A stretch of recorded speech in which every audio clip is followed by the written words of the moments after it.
لنبلوكم أيكم أحسن عملا. الله جعل هذه الدنيا لهذا المؤمن محل ابتلاء، فكل ما يمر عليه هذا المؤمن في الدنيا هو ابتلاء من الله سبحانه وتعالى. قوته ابتلاء، وضعفه ابتلاء، شبابه ابتلاء، وكبره ابتلاء، ماله ابتلاء، فقره ابتلاء، صحته ابتلاء، مرضه ابتلاء. كل ما يمر عليه هذا المؤمن هو ابتلاء من الله. الله يريد يرى حال وقلب هذا المؤمن إلى من يتوجه، إلى من يلجأ، إلى من يسأل، هل يصبر يتحمل، هل يحمد الله على كل نعمه. Allah Subhanahu wa taala berfirman, "Liyabluwakum ayyukum ahsanu amala." Kita diciptakan oleh Allah Subhanahu wa taala. Allah Subhanahu wa taala mau melihat kepada diri kita masing-masing, siapakah yang paling bagus amalannya. Maka dunia ini tempatnya ujian. Semua yang ada di dunia ini ujian. Keadaan yang kita punya ini ujian. Fisik kita, kelemahan kita, kekuatan kita, paras kita, ketampanan atau kekurangan fisik, itu semua adalah ujian dari Allah Subhanahu wa taala. Tapi Allah Subhanahu wa taala melihat hati kita. Siapa yang senantiasa memperbaiki jiwanya, siapa yang senantiasa berwajib kepada Allah Subhanahu wa taala, maka dialah orang yang sebaik-baiknya orang. والله سبحانه وتعالى هو الذي اختارنا واصطفانا واجتبانا وجعلنا من افضل امه. الله سبحانه وتعالى ارسلنا واتبعنا كي نكون امه محمد صلى الله عليه وسلم. هذه الامه غاليه عند الله سبحانه وتعالى، هذه الامه محبوبه عند الله سبحانه وتعالى. الله في القران الكريم بين قصص الانبياء، سيدنا ابراهيم كيف اجتهد، سيدنا نوح كيف اجتهد، سيدنا موسى كيف اجتهد، ولكن الله ما مدح هذه الامه كما مدح محمد صلى الله عليه وسلم. وقال في حق هذه الامه: كنتم خير امه اخرجت للناس تامرون بالمعروف وتنهون عن المنكر وتؤمنون بالله. وقال: وجعلناكم امه وسطا لتكونوا شهداء على الناس ويكون الرسول عليكم شهيدا. Allah Subhanahu wa taala telah memilih kita. Kita adalah hamba-hamba yang lemah, tapi kita yang dipilih oleh Allah Subhanahu wa taala. Umur kita 60 sampai 70 tahun saja. Itu pun lebih adalah bonus. Berbeda dengan umat-umat terdahulu, umurnya begitu panjang. Sebagaimana Allah Subhanahu wa taala telah menceritakan kita dalam Al-Qur'an bagaimana perjuangannya Nabi Ibrahim, bagaimana perjuangannya umat-umatnya, bagaimana perjuangannya Nabi Nuh, begitu juga nabi-nabi selainnya. Tapi Allah Subhanahu wa taala memilih kita sebagai umat-umat yang terbaik. Siapa itu? Kuntum khairu ummah ukhrijat linnas. Kalian itu adalah sebaik-baiknya makhluk, sebaik-baiknya manusia. Syaratnya apa? Ukhrijat linnas, ta'muruna bil ma'ruf wa tanhauna 'anil munkar.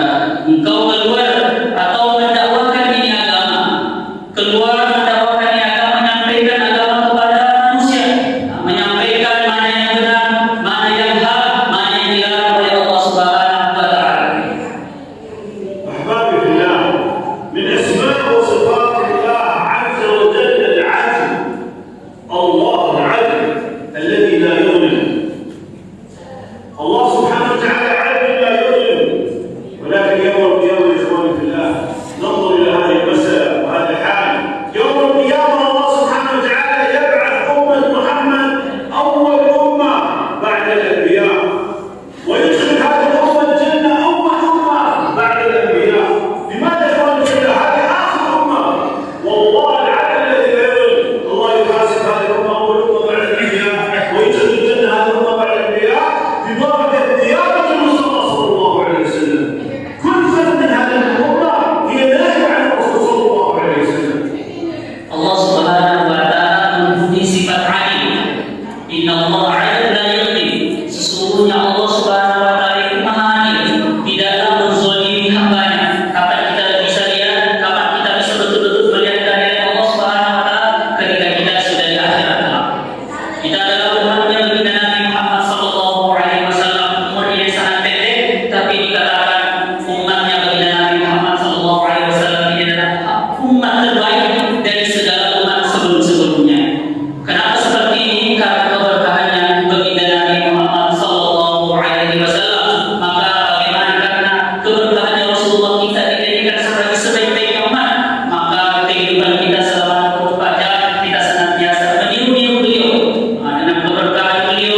dengan berkat beliau, dengan sebab beliau kita menjadi sebaik-baiknya umat.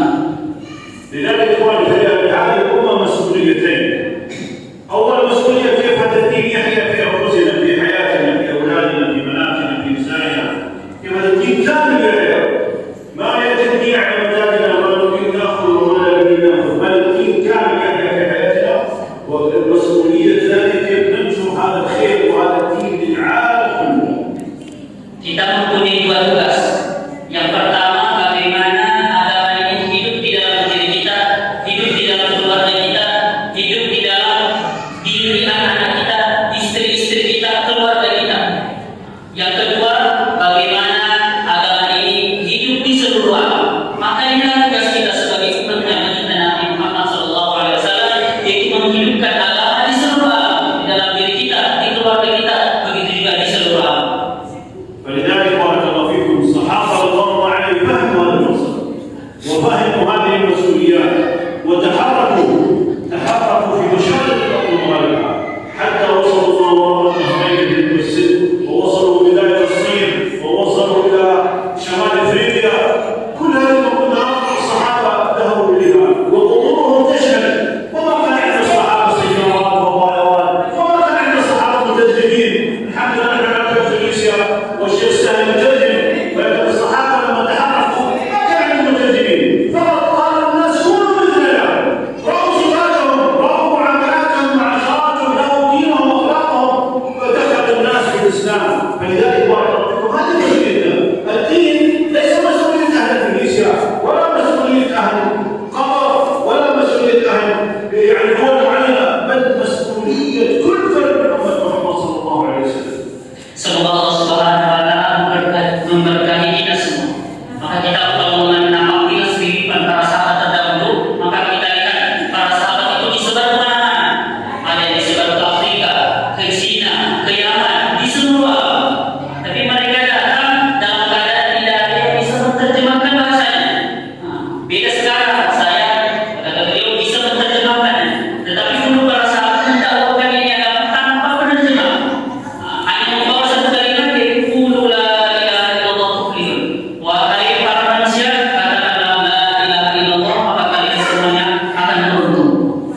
فلذلك بارك الله فيكم جماعة قطر زارت بهذا المقصد. كيف إن شاء الله نفرغ أوقاتنا ونخرج في سبيل الله حتى هذا الدين يحيا في حياتنا وحتى نكون سبب لنشر هذا الخير في العالم كله إخواننا في الله. فنقدم أوقاتنا إلى بارك الله فيكم على أقل استعدادنا، أقل طريق وصلنا مع جاءتكم من قطر مسافات بعيدة تنقطع الأميال والمسافات حتى يصلوا إلى إندونيسيا. فتكرموا هذه الجماعة أقل طريق جماعة 3 أيام في هذا المبارك. Maka inilah maksud kedatangan kami. Kami jauh-jauh dari kata mendakwakan ini agama. Kami datang ke sini semata-mata mencari ridha Allah Subhanahu wa taala, tanpa ada maksud bisnis. Kami datang ke sini dengan membawa harta diri kita masing-masing, meninggalkan anak istri kami dengan satu tujuan bagaimana bisa kita semuanya mengamalkan agama. Kita mendatangi saudara-saudara kita yang di luar. Kita bermaksud agar sama-sama menghidupkan masjid ini, sama-sama mengamalkan agamanya Allah Subhanahu wa taala. فمن مستعد بارك الله فيكم يخرج 3 أيام، 3 أيام ومن يريد إكرام لهذه الجماعة، ومن مستعد؟ Maka kata beliau, siapa yang bersiap di antara kita untuk menemaninya untuk keluar 3 hari? Keluar 3 hari. ما شاء الله. من مستعد؟ بسم الله. بسم الله. ما شاء الله. نية والله نية. من عنده نية. Sekedar